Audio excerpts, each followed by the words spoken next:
it's Miss Mallory here. We are going to learn how to tune our violins today, and we're also going to talk a little bit about how to put our sponge on our violin. Here's your sponge tutorial to start off with.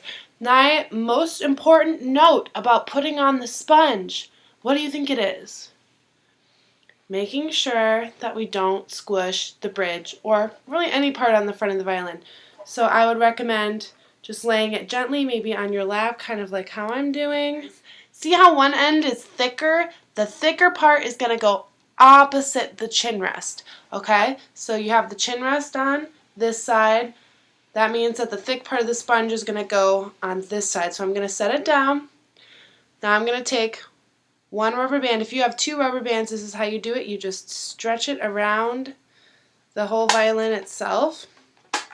And then over that end button on one side, so I have one end of the sponge that's all the way wrapped around, and then the other side, same thing. It goes around this hook, around the whole violin. You should have two rubber bands that are like an X, like this. This is a really great way to hold it. If you only have one rubber band, this is the method. Sometimes I might flip it upside down, as long as you're not squishing the bridge or holding it in a way that will make it fall really easily. The other way with one rubber band is over the chin rest, bring it behind, and hoop, wrap it around. Right here, I'll show you that close up a little bit. So I wrapped it around this little hook that is also the opposite end of the chin rest. So goes over the chin rest, around to the back of the violin, and hooks on the little edge that is opposite of the chin rest, this one over here. Great! Okay, so we have our sponge on. We're ready to tune our violins. You are going to tune with your fine tuners right here. Another thing about tuning that's important, you can tune with pizzicato just by plucking the strings, but it's a lot easier and a lot more accurate to use your bow. So my advanced and intermediate students, I want you to use really long, smooth bows and do a challenge for yourself to figure out how long and smooth of bows you can do if you're doing this with your parents. It's a really good way to practice doing long, smooth bows. Maybe they can control the fine tuners while you're just playing with long bows, especially for my kindergartners. So I'm going to show you how to do your long bows, and then I'm going to show you what it looks like on a tuner. I have a tuner app on my phone. Some other options for tuners you might have are, a lot of you have these clip-on tuners. Mine, of course, is out of batteries right now, and I don't have the type of battery to replace it. But you can put it right here on your pegs. You could even put it here on your neck of your instrument. You could try and put it on your scroll. Wherever it holds, it's picking up the vibrations from your instrument. You might even be able to put it around your body of your instrument. Mine's a full-size violin, so it's a little bigger than yours. You get the idea. Anywhere where it can pick up the vibrations well. This is how we're going to do long, smooth bows. Let's check our bow holds. I want everyone to play along with me and practice doing, we're just going to do all of our open strings, and we're going to see who can hold the longest bow. I bet you guys can hold longer than me. We did this at Brentano the other day. So playing position with your mirror hand or your hovering fingers. Check your bow hold. We're going to start on the E string. Let's see who can hold the longest E.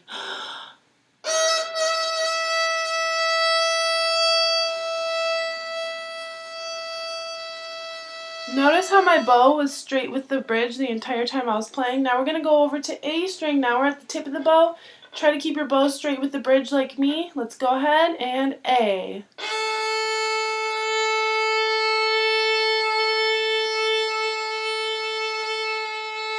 Now we're at the frog. We're going up to the D string. Still with a good bow hold, right?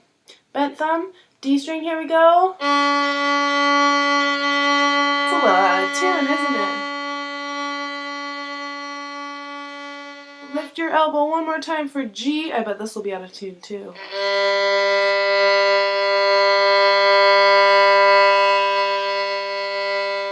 Alright, time for tuning. Look, here's my tuner. I downloaded an app on my phone. There's lots of apps you can use. You can also probably just Google search on your computer if you don't want to download anything. But this will be helpful for you in the future, so I would definitely recommend finding an app that works for you. With any tuner, the way that it works is you have the note name up here. It'll tell you. There might be a little line thing, visual of it going lower to the left or higher to the right. And then there's probably going to be colors as well underneath. So you can see mine. There's green in the middle, which means you're in tune. To the right, the red to the right means you're too high. The red to the left means you're too low. So let's check out my A. See how my A sounds? I'm going to play a really long A with a long bow, and you're just going to check out what it looks like when I play an A in tune with my tuner.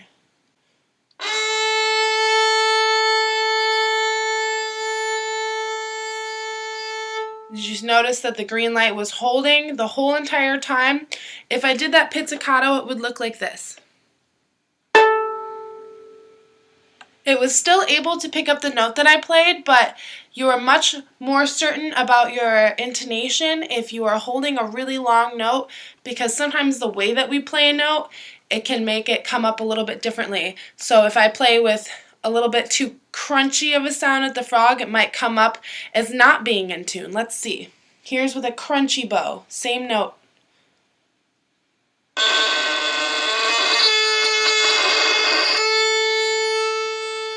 Notice how when I played with a crunchy bow or a bad sound, it came up as being too low. So you want to have a nice smooth sound. If you're having a hard time getting a smooth sound out of playing with your bow, feel free to do pizzicato, which is plucking the string with your finger. Let's go on to D string. I know that my D string is out of tune. Let's see how to fix it.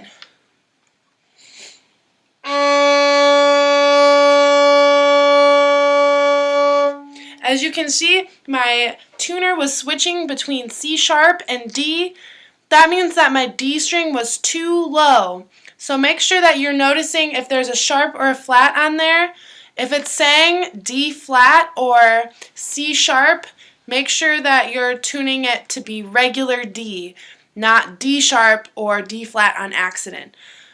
If that makes sense. So my D string's too low. I'm going to slowly turn my fine tuner to the right, or if you're looking at your violin, you'll be turning it to the right or towards the E string. That's what makes it higher. So watch what happens on the tuner as I'm holding a long note and turning my fine tuner to the right. So what happens on this tuner as I turn my fine tuner. Here we go.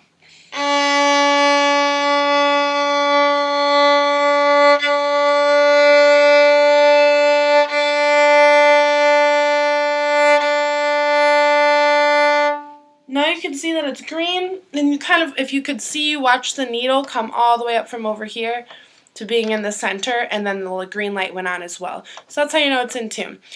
Everything will be in the center, and you'll get a green light. Perfect! Let's go on to G. I bet the G is going to be out of tune as well. Let's listen first. I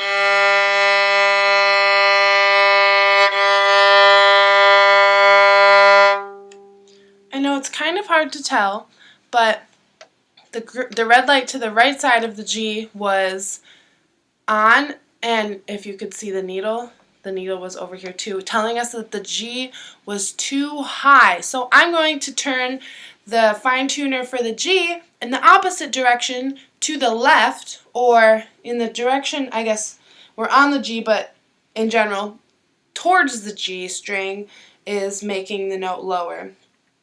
Or you can think of that as counterclockwise turning.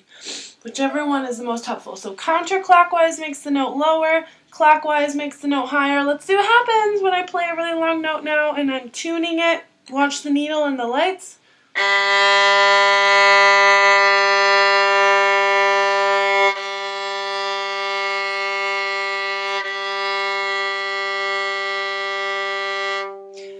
And you might also have noticed that sometimes if you're almost in tune, you'll have the green light and one of the red lights on. So that's showing you that you're almost there. And then once it's the green light alone, that means that you're fully in tune. Let's just go through. Once you finish tuning, I want you to go through and check all 4 strings again. Sometimes when we're adjusting, it can make our other strings get a little bit out of tune again. So you want to do one last play through to make sure everything is good before practicing. Let's try this out. I'll start with E string.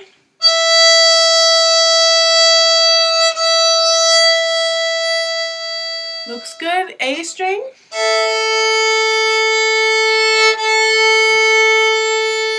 Now D.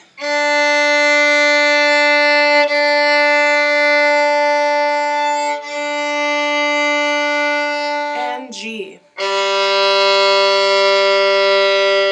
That looked great. Okay, I hope that video was helpful for you. Let me know if you have any questions about tuning, if you're having trouble finding a tuner, perhaps if you don't have like an iPhone or an iPad or some sort of phone available to you. If you would like to know other options for tuning, I can try to link something in the comments, maybe a website. I'm sure if you just Google search tuner on your laptop, you can find one.